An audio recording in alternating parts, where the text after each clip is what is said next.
Hi hello friends, welcome to Mathi talks. இன்றைக்கி நம்ம school of business organisation சொல்லக்கூடிய SBO கம்பெனியுடைய மார்க்கெட்டிங் பிளானை பற்றி தான் இந்த வீடியோவில் நம்ம பார்க்க போகிறோம். அந்த மார்க்கெட்டிங் பிளானில் என்னென்ன டீட்டெயில்ஸ்லாம் இருக்குது அப்படிங்கிறத இந்த வீடியோவில் ஃபுல்லாக டீட்டெயிலாக தெரிஞ்சுக்கலாம். வாங்க வீடியோக்குள்ளே போகலாம்.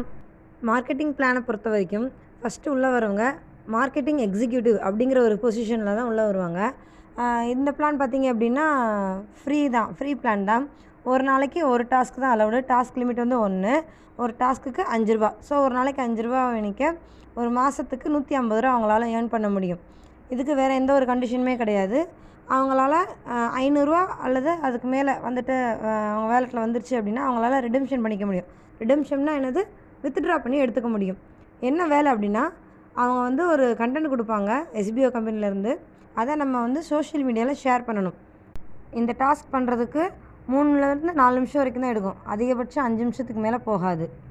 ஸோ மார்க்கெட்டிங் எக்ஸிக்யூட்டிவ் அப்படிங்கிற ஒரு பொசிஷனில் ஒரு பர்சன் உள்ள எஸ்பிஓ கம்பெனிக்குள்ளே வந்ததுக்கப்புறம் பெர் மந்த்துக்கு 150 ருபீஸ் வந்து அவங்களால ஏர்ன் பண்ண முடியும். இந்த இன்கம் பத்தாது அப்படின்னு நினச்சிங்க அப்படின்னா உங்களுடைய ஐடியா வந்து நீங்கள் வந்து அப்கிரேட் பண்ணணும். உங்கள் ஐடியா நீங்கள் அப்கிரேட் பண்ணணும் அப்படின்னா எஸ்பிஓ கம்பெனி வந்து ஒரு டிஜிட்டல் மார்க்கெட்டிங் கம்பெனி. ஸோ இந்த கம்பெனி டைப் பண்ணியிருக்கக்கூடிய எஜுகஸ்ட் அப்படிங்கிற ஒரு கம்பெனியுடைய கோர்ஸை வந்து நீங்கள் வந்து பர்ச்சேஸ் பண்ணணும். எஜுகஸ்ட் கம்பெனியுடைய கோர்ஸை நம்ம 6000 பே பண்ணி நம்ம பர்ச்சேஸ் பண்ணுறது மூலயமா நம்மளுடைய ஐடியா வந்து நம்ம அப்கிரேட் பண்ணிக்கலாம். இதன் மூலமாக நம்ம அந்த டிஜிட்டல் மார்க்கெட்டிங் கோர்ஸை வந்து எஜுகஸ்ட் கம்பெனிக்கிட்ட வந்து நம்ம கற்றுக்கிட்டு நம்ம ஒர்க்கும் வந்து செஞ்சுக்கலாம். இதில் வந்து உங்களுக்கு ஒரு டாஸ்க் வந்து 50 ரூபா. ஒரு நாளைக்கு ஒரு டாஸ்க் தான் லிமிட்டு. 50 ரூபா கிடைக்கும் பெர் டேக்கு. ஸோ பெர் மந்த் வந்து 1500 ரூபா உங்களுக்கு வந்து கிடைக்கும். இதில் வந்து உங்கள் வேலெட்டில் 1500 ரூபா நீங்கள் ரீச் ஆகிட்டீங்க அப்படின்னா உங்களால் ரிடெம்ஷன் பண்ணிக்க முடியும். ஐ மீன் வித்ட்ரா பண்ணி எடுத்துக்க முடியும். 1500 அல்லது அதுக்கு மேலே இருந்துச்சுன்னா உங்களால் எடுத்துக்க முடியும். இந்த பொசிஷனில் இண்டிவிஜுவல் மார்க்கெட்டர் அப்படின்னு சொல்லுவாங்க. உங்கள் ஐடியா அப்கிரேட் பண்ணதுக்கப்புறம் இண்டிவிஜுவல் மார்க்கெட்டர் அப்படின்னு சொல்லுவாங்க. மார்க்கெட்டிங் எக்ஸிக்யூட்டிவ்ல இருந்து இண்டிவிஜுவல் மார்க்கெட்டர் அப்படின்ற மாதிரி வரும். இங்கேயும் அதே ஒரு டாஸ்க் தான் கொடுக்குறீங்க. பட் ஆனால் 50 ருபீஸ் தரீங்கன்னு சொல்லி நீங்கள் கேள்வி கேட்கலாம். பட் ஆனால் ஒரு நாளைக்கு ஒரு டாஸ்க்கு 5 ரூபா அப்படிங்கிறது வந்து மார்க்கெட்டிங் எக்ஸிக்யூட்டிவ் அந்த லெவலுக்கு ஏற்றாப்புல டாஸ்க் இருக்கும். அதில் கொடுக்கக்கூடிய கண்டென்ட்டும் அது கொடுக்கக்கூடிய அந்த டீட்டெயில்ஸுமே வந்து வேல்யூடான கண்டென்ட்டாக இருக்குன்னு சொல்லி நம்மளால் உறுதியாக சொல்ல முடியும். ஆனால் 50 ருபீஸ்க்கு வந்து சொல்கிறது வந்து அதை விட கொஞ்சம் அதிகமான கண்டென்ட்டாக இருக்கும். அதிகமான கண்டென்ட்னா என்னது, வேல்யூபிளான கண்டென்ட்டாக இருக்குன்னு நான் சொல்ல வரேன். ஓகேவா? இதில் நீங்கள் ரெஃபரல் பண்ணணுன்றது அவசியம் கிடையாது. இதுக்கு அடுத்து வந்து பார்த்திங்க அப்படின்னா மார்க்கெட்டிங் அசோசியேட்டிவ் அப்படிங்கிற ஒரு பொசிஷன் இருக்குது. உங்களுக்கு இந்த இதில் ஒர்க் பண்ணி ரொம்ப பிடிச்சிருக்கு அப்படின்னா நீங்கள் யாரையாவது ரெஃபர் பண்ணீங்க அப்படின்னா மார்க்கெட்டிங் அசோசியேட்டிவ் அப்படின்ற ஒரு பொசிஷனுக்கு போவீங்க. அதுக்கு நீங்கள் வந்து தனியாக பேமெண்ட் எதுவும் பண்ணி கோர்ஸ் எதுவும் பர்ச்சேஸ் பண்ணணுமான்னு கேட்டிங்கன்னா அப்படிலாம் எதுவுமே கிடையாது. நீங்கள் ஜஸ்ட் ரெஃபரல் பண்ணிங்கனாலே வந்து நீங்கள் அந்த பொசிஷனுக்கு எலிஜிபிள் தான். அங்கேயும் இதே ஒரே ஒரு டாஸ்க் தான். ஒரு நாளைக்கு ஒரு டாஸ்க் தான். 50 ருபீஸ் தான் பெர் டாஸ்க்குக்கு. ஸோ பெர் மந்த்துக்கு உங்களால் 1500 ரூபா வந்து ஏர்ன் பண்ண முடியும். இப்போ ஒரு எக்ஸாம்பிளுக்கு சொல்கிறேன். உங்களால் ஒரு 10 ரெஃபரல் கொடுக்க முடியுதுன்னு 10 ரெஃபரல் உங்களால் கொடுக்க முடியுது அப்படின்னா உங்களுக்கு ரெஃபரல் கமிஷன் தனியாக கிடைக்கும். ஒரு ரெஃபரலுக்கு 1000 ருபீஸ் மாதிரி 10 ரெஃபரலுக்கு 10,000 ருபீஸ் கிடைக்கும். ப்ளஸ் அவங்க பண்ணக்கூடிய என்ன சொல்கிறது, இன்ட்ரோ இன்கம் அப்படிங்கிறதும் கிடைக்கும் உங்களுக்கு. நீங்கள் ரெஃபர் பண்ணியிருக்கீங்க, அவங்க உள்ளே வராங்க. மார்க்கெட்டிங் எக்ஸிக்யூட்டிவ் அப்படிங்கிற ஒரு பொசிஷனில் தான் உள்ளே வருவாங்க. அவங்களுக்கும் ஒர்க் பிடிச்சிருந்து சரி கண்டினியூ பண்ணணும் அப்படின்னு நினச்சி எஜுகேஷனில் அந்த 6000 ருபீஸ்க்கு ஒரு கோர்ஸ் பர்ச்சேஸ் பண்ணி அவங்களும் ஒர்க் பண்ணுறாங்க அப்படின்னா அவங்க ஒர்க் பண்ணக்கூடிய அந்த அமௌண்ட்லேருந்து உங்களுக்கு 20% வந்து இன்ட்ரோ போனஸாக வரும். அவங்களுக்கு வந்து 50 ரூபா வருமா, இண்டிவிஜுவல் மார்க்கெட்டராக அவங்க வந்து ஐடி வந்து அப்கிரேட் ஆகிடுவாங்க. அப்போ 50 ருபீஸ்னால் ஒரு ஆளுக்கு 50 ருபீஸில் 20% 10 ருபீஸ். ஸோ 10 பேர் ரெஃபரல் எக்ஸாம்பிளுக்கு சொன்னேன் இல்லையா? அப்போ ஒரு நாளைக்கு 10 பேர்ட்டேருந்து 10 ரூபாய், ஒரு நாளைக்கு 100 ரூபா வந்து இன்ட்ரோ போனஸாக மட்டும் கிடைக்கும். ஸோ பெர் மந்த்துக்கு 3000 ருபீஸ் கிடைக்கும். இது போக உங்களுடைய டாஸ்க் இன்கம் வந்து 1500, இந்த ரெஃபரல் இன்கம் 10,000, இந்த இன்ட்ரோ போனஸ் வந்து 3000. டோட்டலாக ஒரு பெர் மந்த்துக்கு 14,500 ரூபா வரைக்கும் இந்த மார்க்கெட்டிங் அசோசியேட்டிவ் அப்படிங்கிற ஒரு பொசிஷன்லேருந்து உங்களால் ஏர்ன் பண்ண முடியும். இதில் வந்து ரெஃபரல் லிமிட் வந்து இங்கே லிமிட் பார்த்திங்க அப்படின்னா 40 ரெஃபரல் தான் உங்களால் பண்ண முடியும்.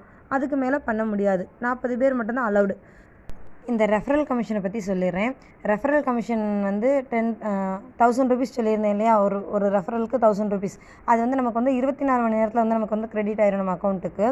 நீங்கள் இப்போ மார்க்கெட்டிங் எக்ஸிக்யூட்டிவ் அதாவது ஃப்ரீ பிளானில் யாராவது நீங்கள் ரெஃபர் பண்ணுறீங்க அப்படின்னா அதுக்கு வந்து உங்களுக்கு வந்து ரெஃபரல் கமிஷன் கிடைக்காது. அவங்க எப்போ அந்த எஜுகேஷன் கோர்ஸை பர்ச்சேஸ் பண்ணி இண்டிவிஜுவல் மார்க்கெட்டராக மாறுறாங்களோ அப்போ தான் அவங்களுக்கு அந்த ரெஃபரல் கமிஷன் கிடைக்கும். அடுத்து இன்னொரு டவுட்டும் வரலாம். இப்போ நீங்கள் வந்து மார்க்கெட்டிங் எக்ஸிக்யூட்டிவ், அதாவது ஃப்ரீ பிளானில் தான் இருக்கீங்க. பட் ஆனால் எனக்கு ஒர்க் பண்ணுறது பிடிச்சிருக்குது, என்னால் ரெஃபர் பண்ண முடியும், இஷ்டப்பட்டு நான் ரெஃபர் பண்ணுறேன் அப்படின்னு சொல்லி நீங்கள் ரெஃபர் பண்ணுறீங்க. அவங்க அந்த எஜுகேஷன் கோர்ஸை பர்ச்சேஸ் பண்ணி இண்டிவிஜுவல் மார்க்கெட்டராக அவங்களுடைய ஐடி அப்கிரேட் பண்ணிட்டாங்க.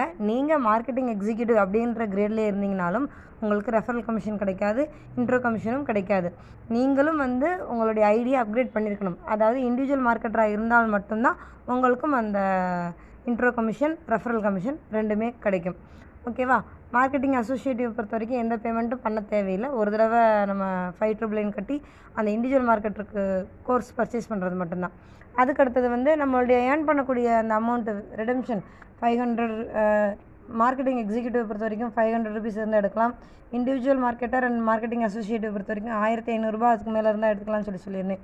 இது வந்து அது போக இன்ட்ரோ இன்கம் இருக்கு இல்லையா, இன்ட்ரோ கமிஷன், அதுவுமே வந்து உங்களுக்கு 7 டேஸில் கிரெடிட் பண்ணுற மாதிரி தான் அவங்க வந்து சிஸ்டம் வச்சுருக்காங்க. ஸோ ரெஃபரல் இன்கம் மட்டும்தான் அவங்களுக்கு 24 ஹவர்ஸில் கிடைக்கும். இன்ட்ரோ இன்கமும் டாஸ்க் இன்கமும் மந்த்லி ஒன்ஸ் கிடைக்கிற மாதிரி தான் அவங்க வந்து செட் பண்ணியிருக்காங்க. 7 டேஸ் சொல்லிவிட்டு மந்த்லின்னு சொல்கிறாங்கன்னு நினைக்க வேண்டாம். அதாவது அவங்க வந்து நம்ம வித்ட்ரா கொடுத்ததுக்கப்புறம் பேட்சாக பிரித்து தான் அவங்க பேங்க்லேருந்து ரிலீஸ் பண்ணுவாங்க. ஸோ அது 7 டேஸில் நமக்கு கிடைக்கிற மாதிரி தான் அவங்க வந்து இப்போ வந்து ரெடி பண்ணிக்கிட்டு இருக்காங்க. சப்போஸ் கொஞ்சம் முன்னப்பின லேட்டானாலும் ஒரு 2 வாரம் ஆகலாம் இல்லையா, அதனால் அவங்க சேஃப்டிக்காகவே மந்த்லி வந்து கிரெடிட் ஆகும்னு சொல்லி அவங்க அந்த ப்ரௌச்சரில் கொடுத்துருக்காங்க. ஓகேவா?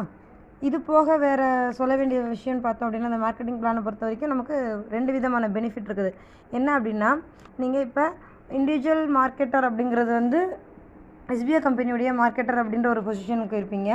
அது தவிர்த்து உங்களுக்கு டிஜிட்டல் மார்க்கெட்டிங் கோர்ஸ்லாம் வெளியே போய் விசாரித்து பார்த்தீங்கன்னா அந்த கோர்ஸுக்குண்டான வேல்யூ உங்களுக்கு தெரியும். ஒவ்வொன்றுமே வந்து அதிகமான விலையில் தான் வச்சு சொல்லித்தராங்க. நமக்கு கம்மியான பட்ஜெட்டில் வேலையும் சொல்லிக் கொடுத்து ப்ளஸ் நமக்கு ஒரு ஏர்னிங்ஸும் தராங்க நம்ம எஸ்பிஐ கம்பெனி. இது தவிர்த்து 6,000 மதிப்புள்ள ரிவார்ட் பாயிண்ட்ஸ் வந்து உங்களுக்கு வந்து பைமோட் சூப்பர் மார்க்கெட்லேருந்து உங்களுக்கு கிடச்சிரும். அதன் மூலமாக நீங்கள் அந்த பைமோட்டில் வந்து நீங்கள் வந்து பர்ச்சேஸ் பண்ணி எடுத்துக்கலாம். 6,000 ருபீஸ் ஒர்த்துள்ள ரிவார்ட் பாயிண்ட்ஸ் உங்களுக்கு கொடுத்துருவாங்க. ஓகேவா ஃப்ரெண்ட்ஸ்? நீங்கள் 20,000 உங்களுடைய வேலெட்டில் நீங்கள் ரீச் பண்ணிட்டீங்க அப்படின்னா திரும்ப ரீபர்ச்சேஸ் பண்ணணும்.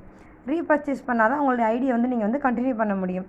அப்படி ரீபர்ச்சேஸ் பண்ணுறது மூலயமாவும் நீங்கள் ரெஃபர் பண்ணியிருந்தீங்க அப்படின்னா அவங்க இதே மாதிரி ரீபர்ச்சேஸ் பண்ணாங்க அப்படின்னா அதுலேருந்து உங்களுக்கு ரீபர்ச்சேஸ் கமிஷன் சொல்லிட்டு ஒரு ரெஃபரல்கிட்டருந்து 500 ரூபாய் உங்களுக்கு வந்து கிடைக்கும். ஓகேவா ஃப்ரெண்ட்ஸ்? அதே மாதிரி மார்க்கெட்டிங் எக்ஸிக்யூட்டிவ் அப்படின்ற பிளானில் உள்ள வர்றவங்க கண்டினியூஸாக 5 டேஸ் ஒர்க் பண்ணாமல் இருந்தாங்க அப்படின்னா அவங்களுடைய ஐடி வந்து டெர்மினேட் ஆகிடும்.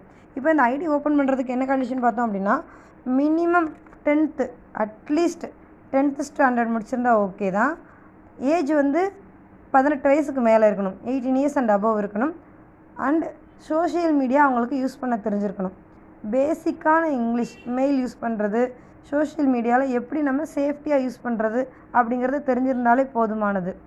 இதில் நம்ம முழுக்க டிஜிட்டல் மார்க்கெட்டிங் கம்பெனியில் தான் ஒர்க் பண்ணுறோம். ஸோ சோஷியல் மீடியாவில் நம்ம ஒர்க் பண்ண தெரிஞ்சிருக்கணும். அதே மாதிரி பேன் கார்டு இருக்கணும் உங்களுக்கு. உங்களுடைய பேன் கார்டும் உங்களுடைய அக்கௌண்ட் நேமும் வந்து சேமாக தான் இருக்கணும். ஏன்னா பேன் கார்டையும் அக்கௌண்ட் நம்பரையும் வந்து அக்கௌண்ட் நேமும் வந்து சேமாக இருக்கான்னு சொல்லி செக் பண்ணுவாங்க. நீங்கள் எந்த நேமில் ஐடி போடுறீங்களோ அதே பேரில் தான் பேன் கார்டும் உங்களுடைய பேங்க் அக்கௌண்ட் நேமும் இருக்கணும். இவ்வளோ தான் ஃப்ரெண்ட்ஸ், இந்த மார்க்கெட்டிங் பிளானை பற்றி நான் டீட்டெயில்டாக சொல்லியிருக்கேன்.